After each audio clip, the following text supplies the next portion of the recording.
I wanted to address a developing trend that I've noticed across party lines, and it really has disgusted me as time has passed. And that is the effective usage of relatives of people we don't like to go after them or to otherwise make them feel worse. So, an example of this would be I know a guy who doesn't like Obama, and he puts forth the theory that Obama's mother was some stripper. Now, this is someone who was, if you go and look this stuff up, no credible biographer would concur with that idea. And so it effectively goes to slander. It's one of those little fridge conspiracy type theories that nobody who actually takes the time to go and investigate the circumstances of that person's life would consent to. But nonetheless, as I was sitting here with them, I remained silent when they said that. I thought to myself, if this woman had been the mother of anybody else that wasn't, in the field of, or just was not the mother of someone you didn't like, you wouldn't feel the need to make baseless claims about her life. And the same level of logic was applied to Trump. Any type, it feels like now whenever you go and see any article about his father, there's comments that are left by, oh, I'm glad this happened, ha. And these are typically, if you go to the pages of if they even bother to, show anything about themselves, these are people who, call themselves despising Trump. And so they've chosen to take out their disdain for him through his father and his mother. And it's especially disgusting because you have to remember, people were not doing this 4 years ago before Trump ran for president, obviously, after winning the election.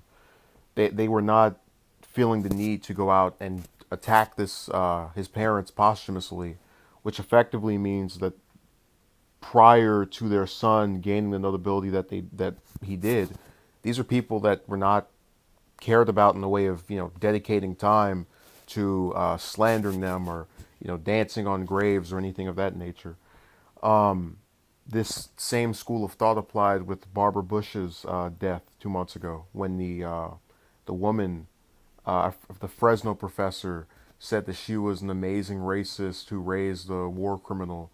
And as I was, sitting here reflecting on that comment, you had TYT trying to defend her, going, oh, well, Bush said this, Bush said that, even though none of it proved she was racist in the slightest. But, nonetheless, the last part of that comment about you raised a war criminal. Now, a lot of people who are going to watch this don't pay attention to things that are political, whatever.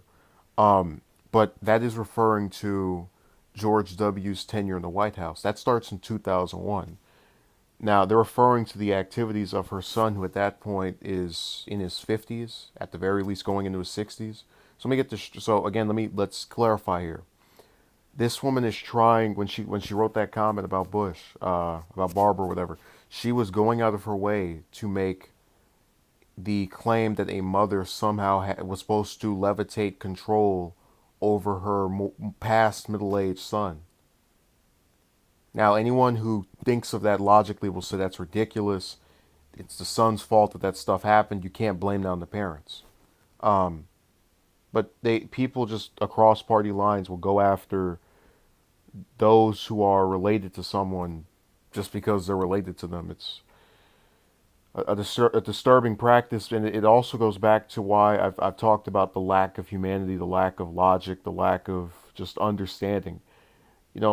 People who don't think this is a big deal, ask yourself, how are you going to feel if, not if you don't want to be famous or whatever. Let's say your grandson or your, I don't know, great great grandson or granddaughter becomes a famous singer or a person of high notability.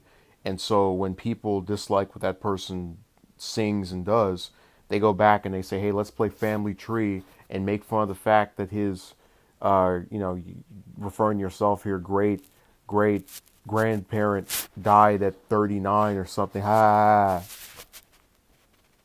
That's a really disgusting path. But what is also notable is that this isn't necessarily a dangerous road to go down, because I'd rather the name calling over actually doing things to people, but it's really a distasteful lack of understanding of applying your discontent with someone. You know, I have said multiple times I'm no fan of Obama, I'm no fan of Trump, I'm no fan of either of the Clintons, I'm no fan of the younger Bush. But so for example, if you criticize the younger Bush's father, that's legitimate because he is the parent of he was a public figure. But most of these relatives of people who are famous are not famous themselves, and thereby it becomes harder to pick at anything they themselves directly did. So we have people trying to say, well, because they're the father of this person, they must have been a horrible individual. And that, you know, again, it's that pattern of seeking to insult the person you already don't like with people you didn't even know or barely know anything about. So it's, again, distasteful. I hope it ends, but I don't think it will. People just have to stop going out of their way to attack people through means that aren't even logical. Oh, I don't like you, so let me now talk about your mother and your sister and your daughter and all these other people who had nothing, in many cases, nothing to do with your ambitions or your opinions or views that you espouse.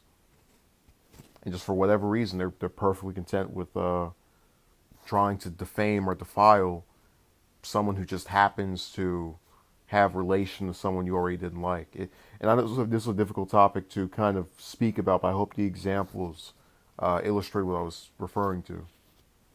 So, thank you.